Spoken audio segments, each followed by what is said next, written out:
So, does anyone care to touch on this further? Any politician that really is charismatic, they know that people are anxious, they're uncertain, and if they can bring a level of strength and certainty, then people will look past their record.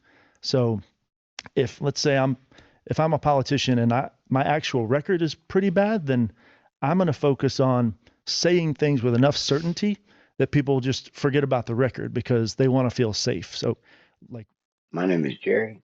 I left MAGA, and I am bringing you another video about Miss Allie Beth Stuckey, an employee of Glenn Beck and a member of the Blaze TV program or network. So she apparently sits down with a therapist to, he says nothing is, or in the Epstein files, surprises him. So let's jump into this and see what we got going on. Again, this is a cold watch for me.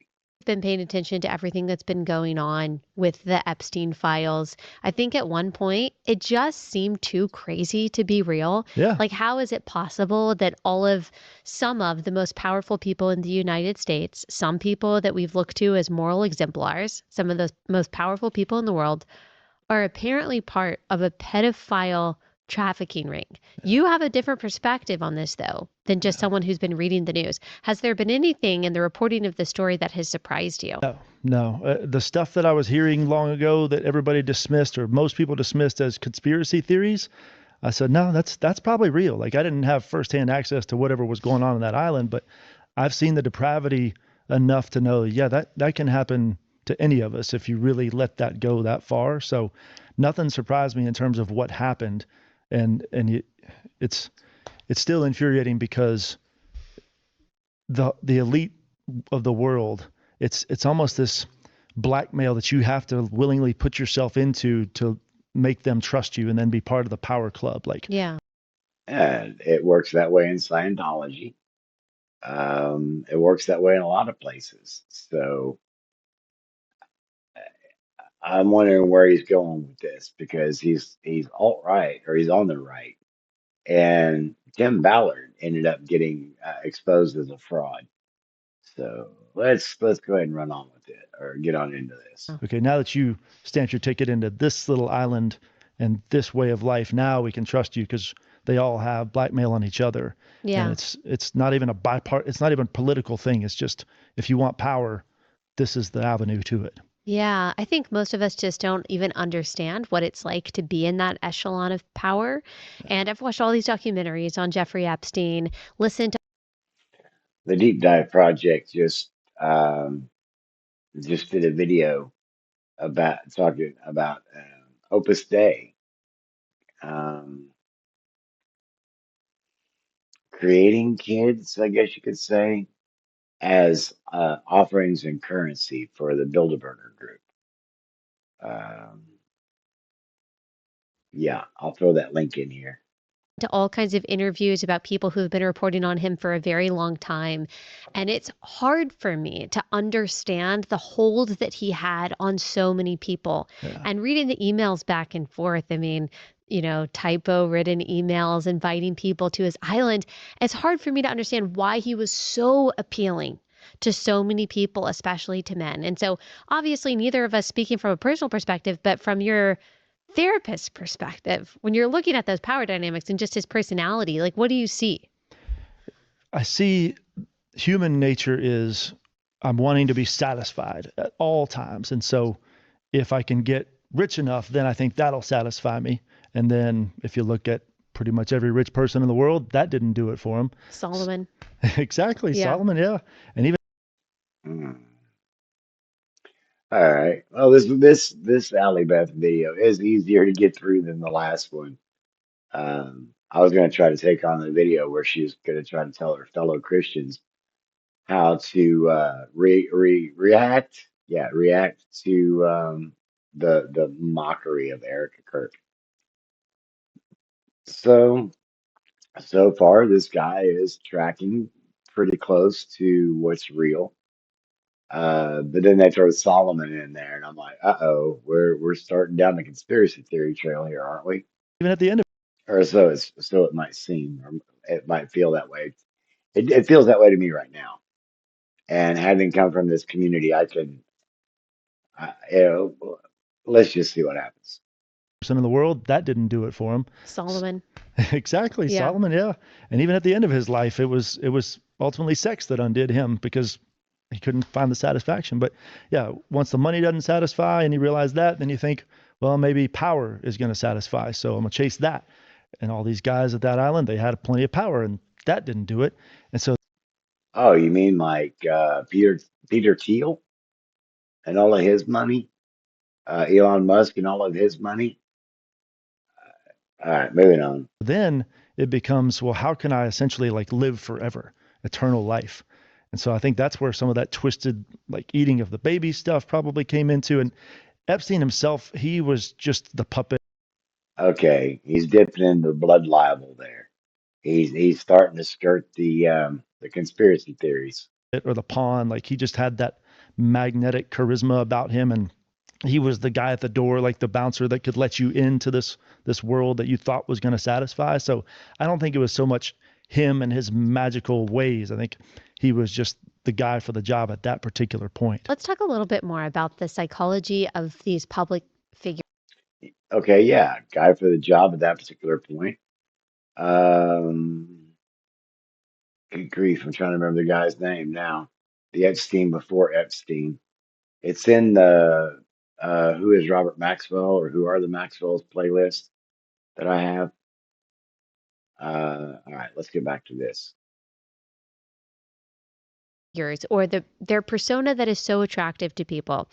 I'm curious, like, what makes someone publicly appealing, even if we know that they're not good people? I mean, there are people we know were involved with Epstein who a lot of people still find charming. Hmm. They would vote for them if they ran for office again.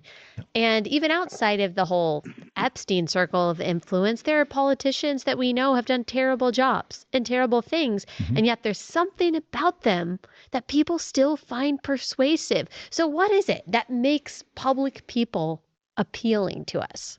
They study this stuff, the psychology of it, their people around them study this stuff, and it comes down to really two major categories: identity and psychological safety. And there's a bunch of subcategories that fall under each of those, but they've studied the fact that if you can take someone's beliefs, political or otherwise, and make it not just thoughts and potential solutions to issues, but if you can transform them into this is who you are. And if you believe this stuff, somebody who opposes what you believe, they're attacking who you are and they're attacking your tribe. Then you're moving beyond somebody's logical brain and you're moving into their subconscious. And when the subconscious takes over, it shuts down the prefrontal cortex, the logic brain. And when that happens to somebody, they will fight and argue no matter what the actual facts are because they're afraid. Their identity has been threatened. Their tribe, their belonging has been threatened. And so these politicians know how to take what should be just a nuanced issue where the front of your brain is just thinking evaluatively, and they know how to go right to that subconscious and put you into fight or flight mode instead. Boy, howdy, that sounds like them evangelical preachers. And he just did a full psych breakdown and analysis on the MAGA mentality, how they're driven by fear, their fear of losing power, their fear of losing dominance and culture, their fear of things changing. Uh, yeah, so he did a great job breaking down MAGA. It's just crazy that he's talking to a MAGA. And Mm. we can go into The lack of self-awareness. It's incredible. right to that subconscious and put you into fight or flight mode instead. And Mm. we can go into the psychological safety part in a minute, but we can pause on identity if you want No, to. you can keep going. I'm interested in the psychological safety part of it. Yeah. So, and this is, we all need safety. Like if you look at Maslow's hierarchy of needs, safety is one of those basic needs. Like you can't actually move up his triangle without some safety. So safety is great. What happens is our need for safety ends up jumping some of the logical aspects. And so these folks know, like any politician that really is charismatic, they know that people are anxious, they're uncertain, and if they can bring a level of strength and certainty, then people will look past their record.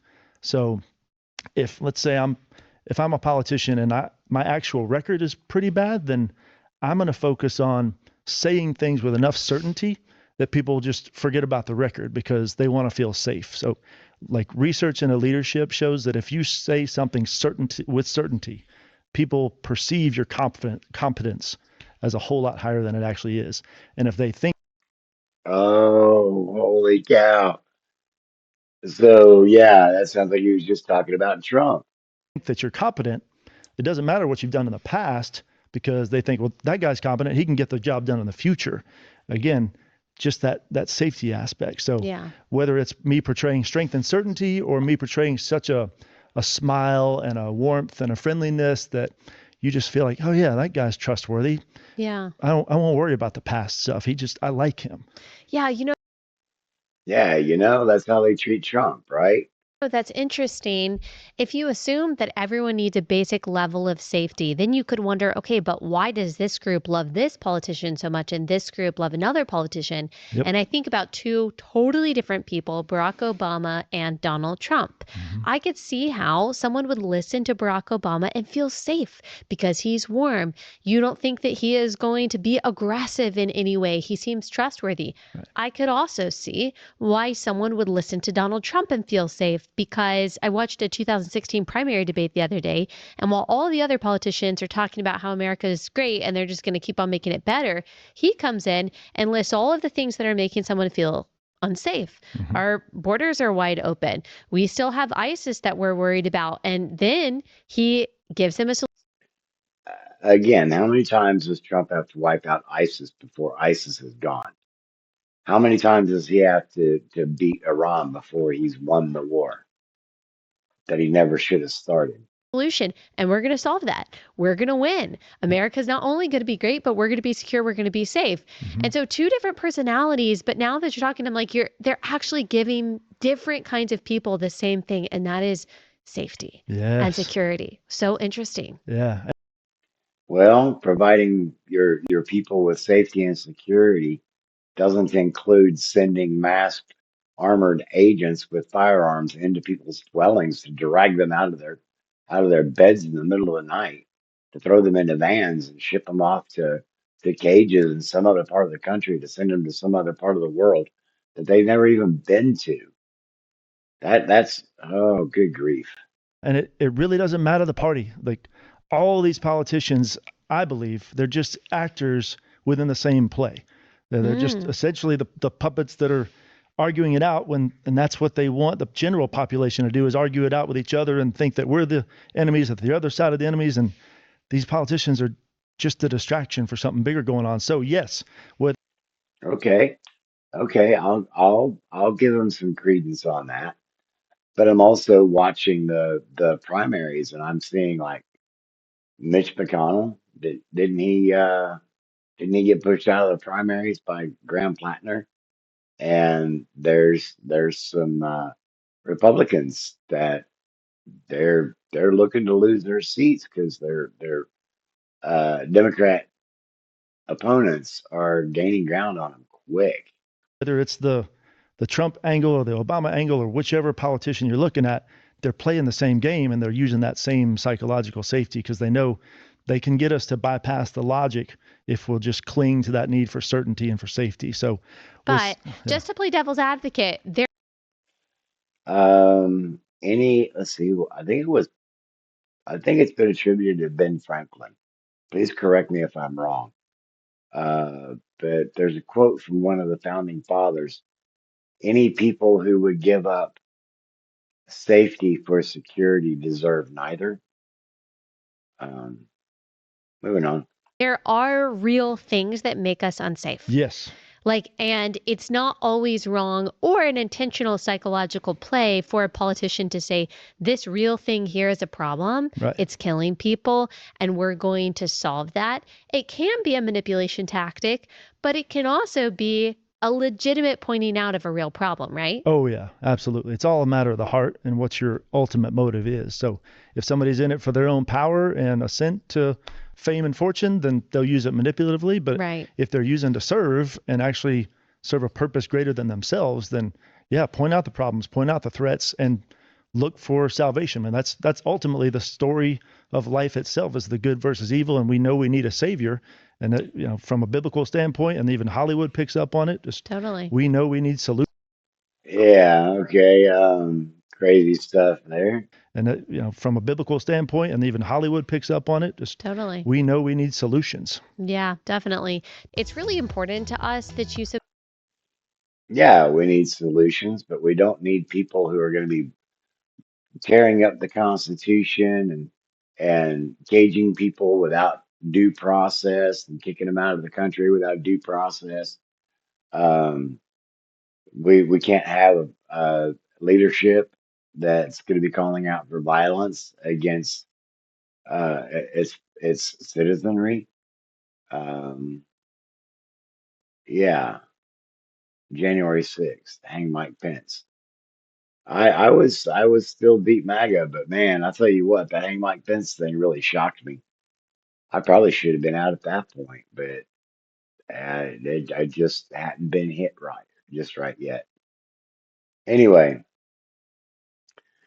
well, that was a pretty bad take on the whole topic around Epstein files. It's rather interesting that the therapist, he might be an actual therapist, I don't know, but he his breakdowns applicable. The lack of self awareness is endless. Anyway, if you haven't subscribed to the channel yet, please do that. If you enjoyed the video, please give it a thumbs up. If there's something on your mind, drop it in the comments below. And if you know somebody that might find this beneficial, please share it with them. Until the next video, please take care of yourself so you can take care of each other. Get the rest you need. Drink those fluids. And remember, mental health matters.